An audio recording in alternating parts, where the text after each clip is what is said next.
Assalamualaikum warahmatullahi wabarakatuh. Perkenalkan, kami dari kelompok 6 kelas manajemen 3D akan menjelaskan sedikit tentang materi statistika yang berjudul analisis korelasi.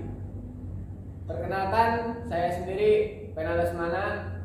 Saya Diana Puspita. Saya Priliana Utami. Saya Taufik Muhajir. Baik, selamat menyaksikan. Langsung saja ke materi. Saya akan menjelaskan pengertian mengenai analisis korelasi. Analisis korelasi adalah salah satu alat statistika untuk mengetahui pola hubungan dan tingkat kerataan antar variabel independen dan variabel dependen. Ada dua jenis korelasi. Yang pertama, analisis korelasi sederhana. Analisis range Spearman. Yang kedua adalah analisis korelasi ganda atau person product moment. Alat yang digunakan untuk menganalisis hubungan antara dua buah variabel atau lebih. Misal X1 dan X2 berhubungan dengan Y. Poin selanjutnya ada pola hubungan antar variabel. Untuk positif disimbolkan dengan X naik ke atas dan Y naik ke atas. Untuk negatif disimbolkan dengan X naik ke atas dan untuk Y turun. Di sini saya akan menjelaskan tentang tingkat keratan hubungan dalam analisis korelasi. Yang pertama ada nilai koefisien korelasi sederhana disimbolkan dengan huruf R kecil. Sedangkan koefisien korelasi ganda disimbolkan dengan huruf R besar. Baik, di sini ada contohnya. Misalnya kurang dari 1 lebih dari kurang dari R kurang dari 1, ini jadi 0,0 kurang 1. Maknanya jika nilai koefisien korelasi R sama dengan 0 atau mendekati 0, maka disimbolkan tidak ada hubungan antar variabel. Sedangkan jika nilai R sama dengan 1 atau mendekati 1, maka disimbolkan dengan bahwa hubungan antar variabel menunjukkan hubungan yang sempurna dan positif.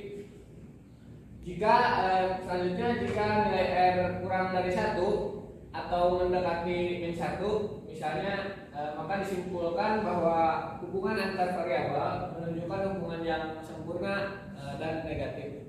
Selanjutnya ada interpretasi tingkat keratan hubungan. Nah, kita ambil contohnya, misalnya dibuat 5 kategori dengan penyanyi itu intervalnya. Nah, rumusnya dengan interval barengan nilai terendah dan nilai tertinggi dikurangi nilai terendah dibagi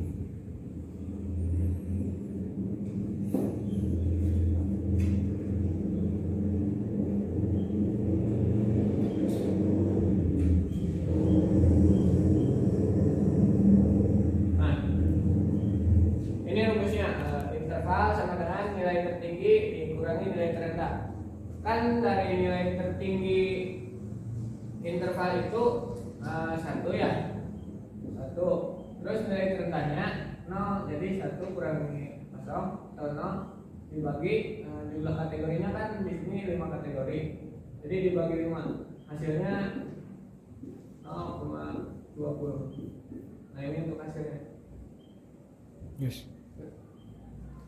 Nah, untuk mendapatkan nilai interval dari perhitungan tadi, yang contoh tadi, kita buat tabel interpretasi koefisien korelasinya. Nah, tadi kan nilai interval paling tertinggi 1. Nah, terus nilai terendahnya 0. Jadi, misalnya nilai koefisiennya 0,81 sampai 1,00, tingkat hubungannya sangat kuat. Terus 0,61 sampai dengan 0,80, tingkat hubungannya itu kuat. Selanjutnya 0,41 sampai dengan 0,81 tingkat hubungannya sedang. Terus 0,21 sampai dengan 0,40 tingkat hubungannya rendah. Nah, untuk 0,00 sampai dengan 0,20 itu tingkat hubungannya sangat rendah. Nah, dari contoh yang tadi kan yang dibuat 5 kategori itu hasil akhirnya 0,20. Nah, jadi masuk ke tingkat interval yang sangat rendah. Saya akan menjelaskan analisis korelasi bivariat person dengan SPSS. Yang pertama, kita harus menyiapkan data intervalnya terlebih dahulu. Nah, di sini sudah ada data intervalnya. Copy semua data interval sampai bawah. Copy, lalu kita buka SPSS.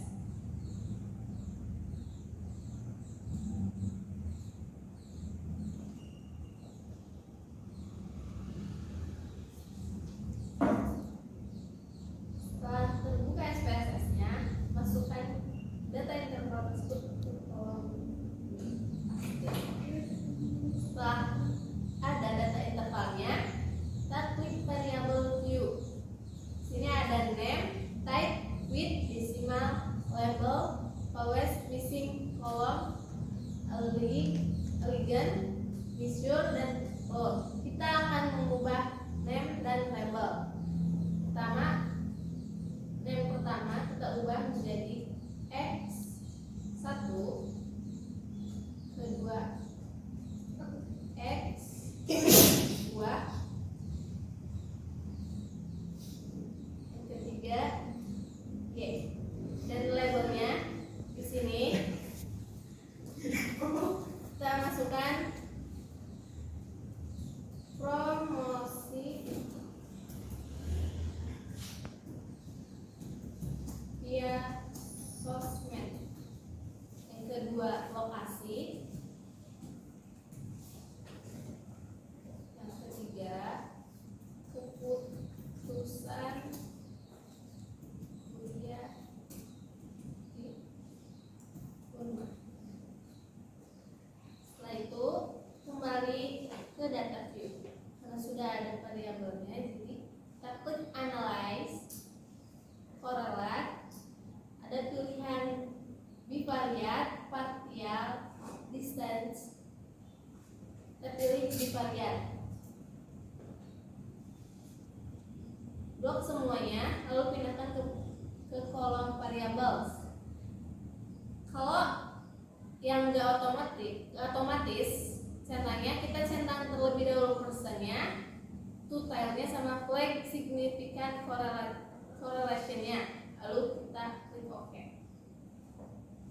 Nah, jadi di sini muncul variabel promosi via sosmed, lokasi, keputusan di Unmar. Selanjutnya akan diteruskan oleh rekan saya.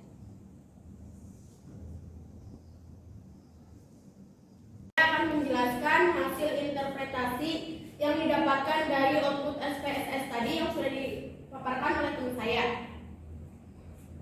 Terdapat 3 variabel. Yang pertama X1 yaitu promosi, X2 lokasi, dan Y keputusan kuliah di UMA.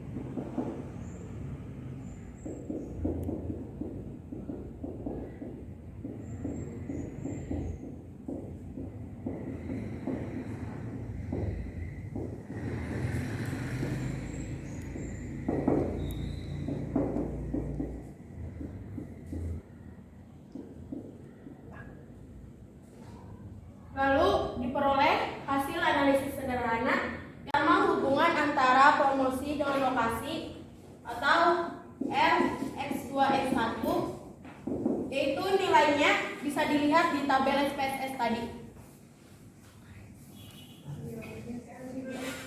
Jadi nilai hubungan antara promosi dan lokasi di situ nilainya 0,608.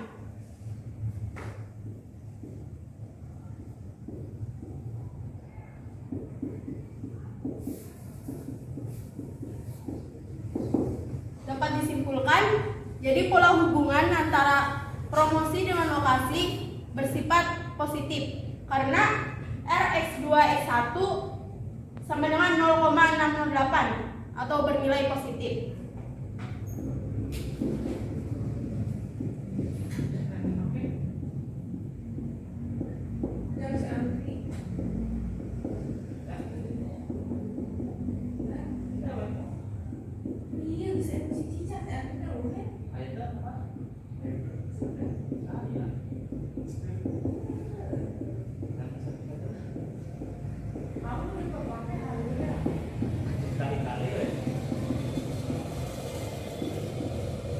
Dan tingkat keratan hubungan nilainya 0,608, berarti ya kita lihat di tabel interpretasinya 0,608 itu berada di tingkat hubungan yang sedang. Berarti tingkat keratan hubungan antara promosi dengan lokasi berada di kategori sedang.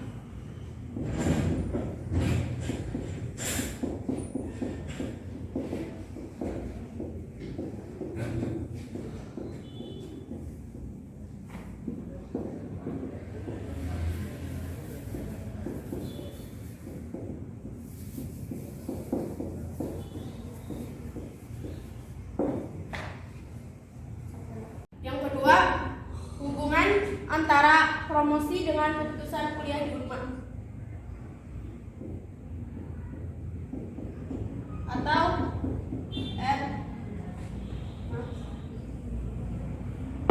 RYX1. Nilainya bisa dilihat dari output SPSS tadi. Di situ nilainya 0,595.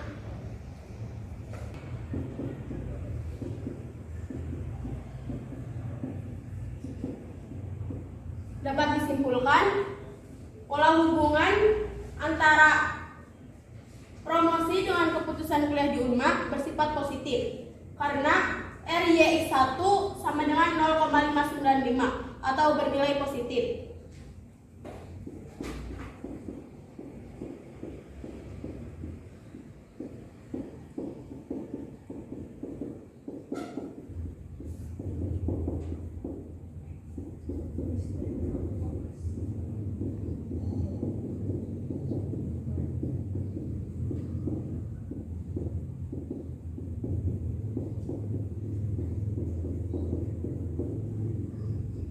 Untuk tingkat keratannya bisa dilihat lagi dari tabel interpretasi.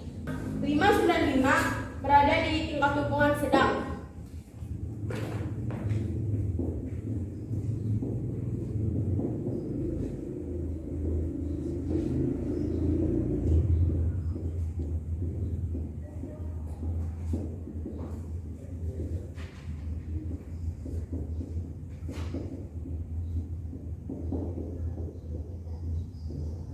Tingkat keratan hubungan antara promosi dengan keputusan kuliah di Unma berada di kategori sedang. Yang ketiga, hubungan antara lokasi dengan keputusan kuliah di Unma atau RYX2. Untuk nilainya bisa dilihat di tabel SPSS-nya. Nilainya 0,574. Dapat disimpulkan,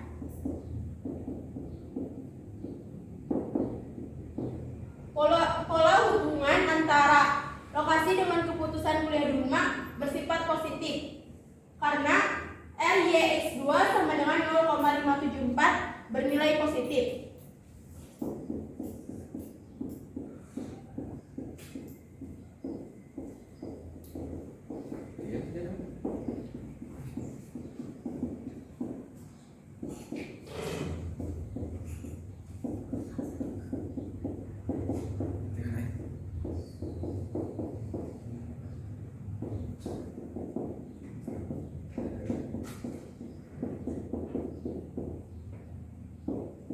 untuk tingkat keeratan hubungannya bisa dilihat di tabel interpretasi. Di situ nilainya 0,574 berada di kategori sedang. Hubungan antara lokasi dengan keputusan kuliah di Unma berada di kategori sedang.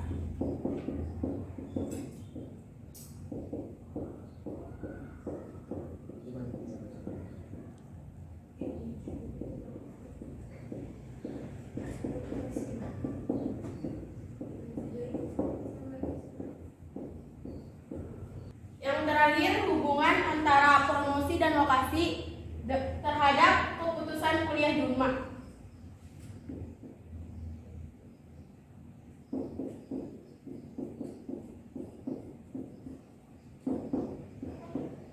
Yang terakhir, hubungan antara promosi dan lokasi terhadap keputusan kuliah di Unma. Atau R besar Y X1 X2. Nilainya bisa dilihat dari output SPSS. Yang terakhir, hubungan antara promosi dan lokasi terhadap keputusan kuliah di Unma atau R besar Y X1 X2. Untuk mengetahui nilai R Y X1 X2, terlebih dahulu membuat analisis regresinya.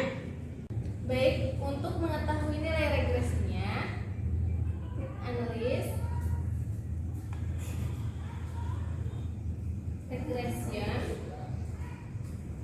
linear, linear. Nah, keputusan kuliah di Unma atau Y kita pindahkan ke dependen, sedangkan promosi via sosmed dan lokasi kita pindahkan ke independen. Setelah itu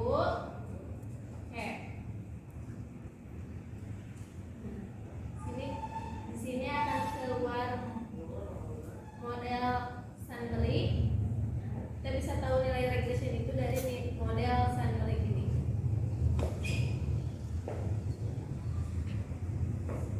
Jadi nilai RY1 X2 itu dilihat dari tabel model summary. Kita lihat nilai R-nya itu di sini 0,652. Berarti nilai RY1 X2 itu 0,652.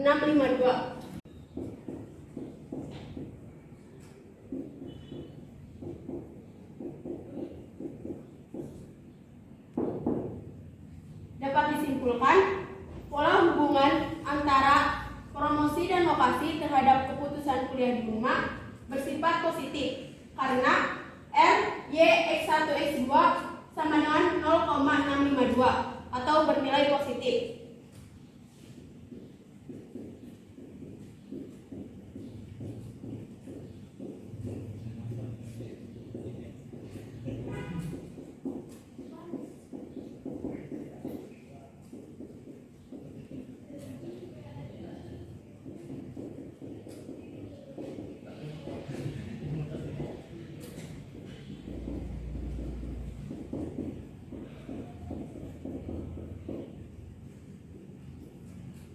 Dan untuk tingkat keeratan hubungan RY1X2 bernilai 0,652, kita lihat lagi di tabel interpretasinya. 0,652 itu tingkat hubungannya kuat.